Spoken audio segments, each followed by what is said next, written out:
Welcome to Covent Garden.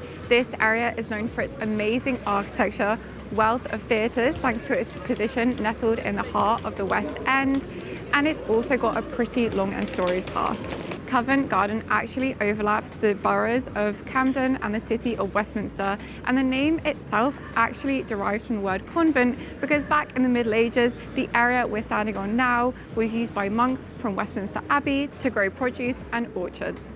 After Henry VIII and the dissolution of the monasteries, the area fell into the hands of the first Earl of Bedford, who commissioned prestigious architect Inigo Jones to create an Italian-style square.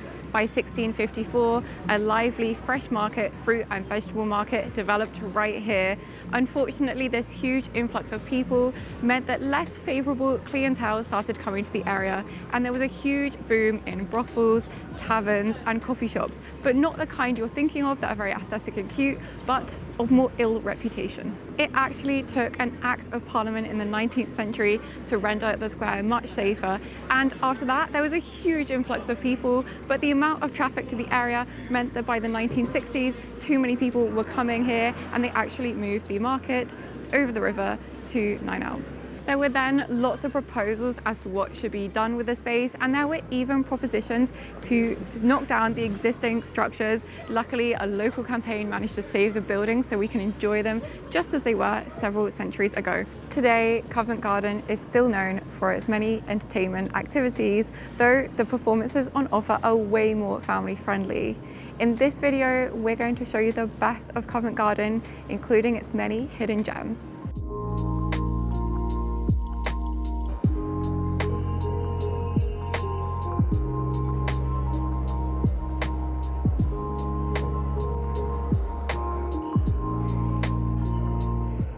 The Piazza and the nearby three-storey market building are really the beating heart of Covent Garden.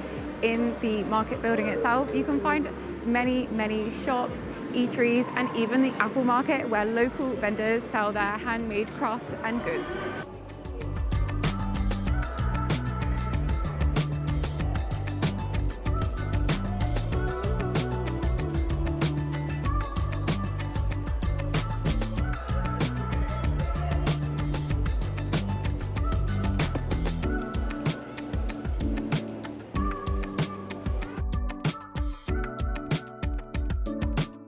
There are often live performances taking place here, and you have to be quite good to perform because you'll have to audition in order to be allowed.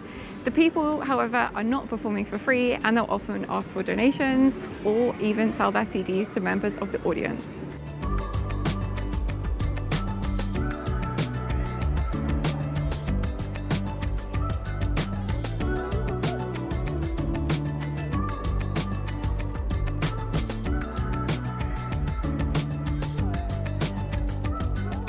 If you're a fan of the big red buses and you want to learn even more about London's famous transportation system, then you can check out the London Transport Museum, which is in the heart of Covent Garden.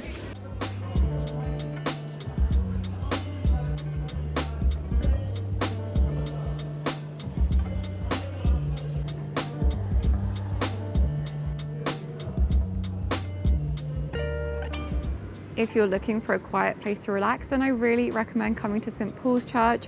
Rather unusually, the front entrance is actually at the back of the church, and you can't actually access the church from the front because it's where the Piazza is. Here it's really quiet, contemplative, and you can really get away from the crowds. It's also known as the Actors' Church due to a long-standing association with the West End.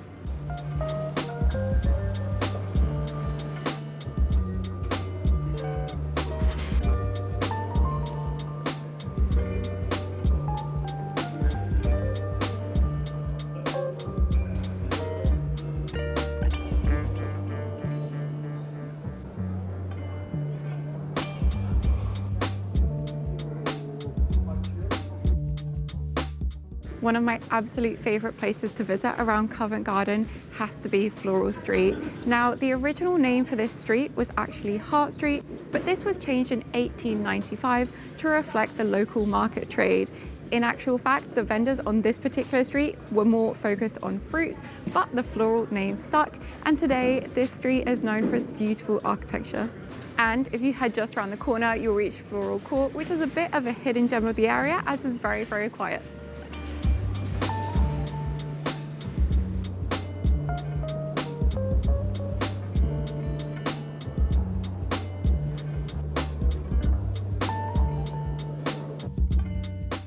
Covent Garden is truly a blend where the old meets new, and nowhere is this more obvious than the Bridge of Aspiration, which connects the Royal Ballet School to the theatre across the road.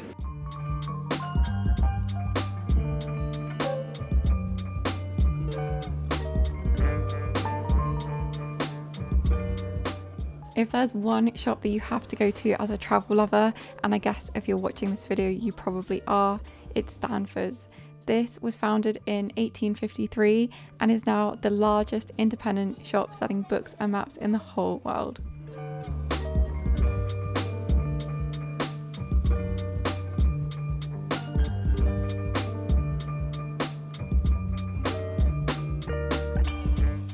While the Piazza and the market building may be really busy and always full of people, if you're looking for a quieter shopping experience, then you can head to St. Martin's Courtyard, where there are a few local shops as well as some restaurants.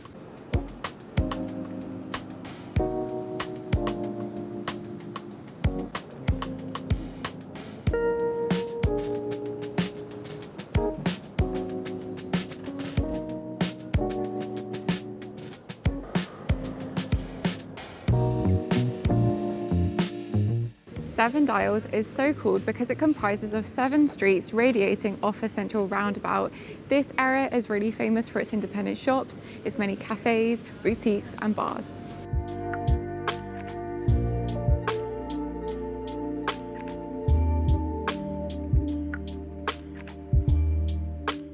Even though this area is called 7 Dials, there are actually only 6 sundials on the top, and that's because the central column is meant to represent the 7th dial.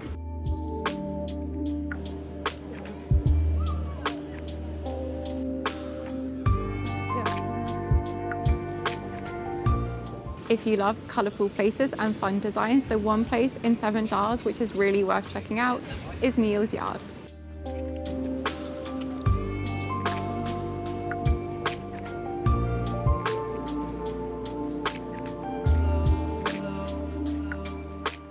Up until the 1970s, this particular courtyard was pretty dilapidated and was actually used to store bins. All of that changed when a few entrepreneurs moved into the area, including the people who founded Neal's Yard. Their flagship store can be found right behind me. And in fact, the area is now home to lots of beautiful murals, and despite being pretty touristy, I really like the donuts from St. John Bakery and the food that's served at Grains.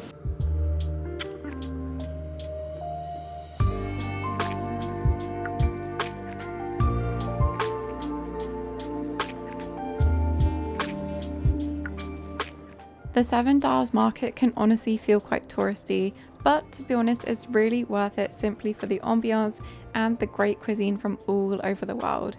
You can even visit the world's first ever cheese conveyor belt restaurant.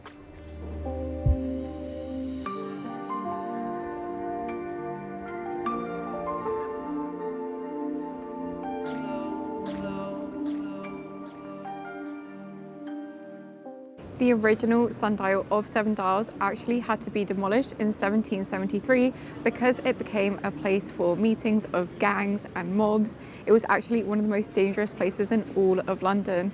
Today, however, Monmouth Street is probably one of the most exclusive addresses in Covent Garden, and if you want to get great coffee, then head to Monmouth Coffee.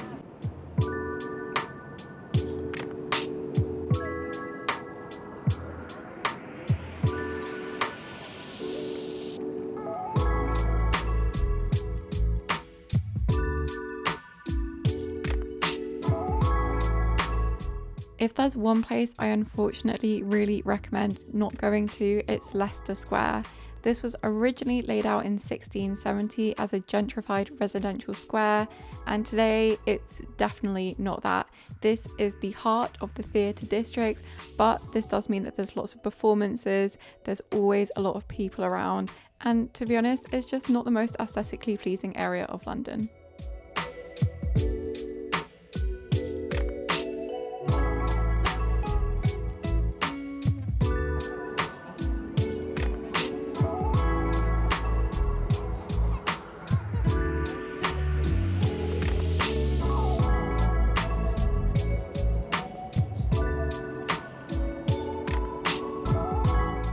Although London is undoubtedly a pretty pricey city, if you want to get a free activity and it's raining, then I highly recommend visiting one of the many museums, which are completely free. Some of my favourites in the Covent Garden area include the National Portrait Gallery, which, as the name suggests, contains lots of galleries of portraits, as well as the National Gallery, which contains some of the best artworks held in the UK.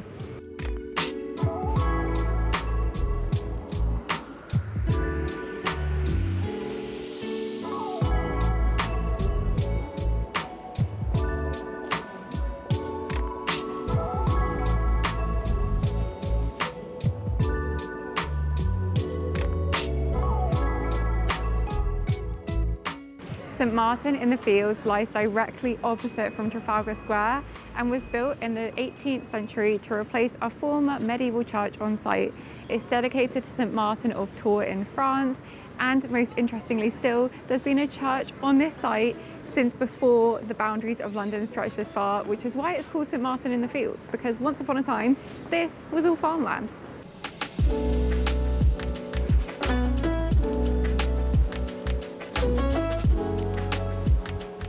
Trafalgar Square is probably one of the most famous squares in the entirety of the UK. After all, from here you can literally see the tower where Big Ben lives. This area is home to lots of fountains, including some iconic lion statues, and the crown jewel of this square is the National Gallery, where you can visit for free and enjoy lots of beautiful paintings.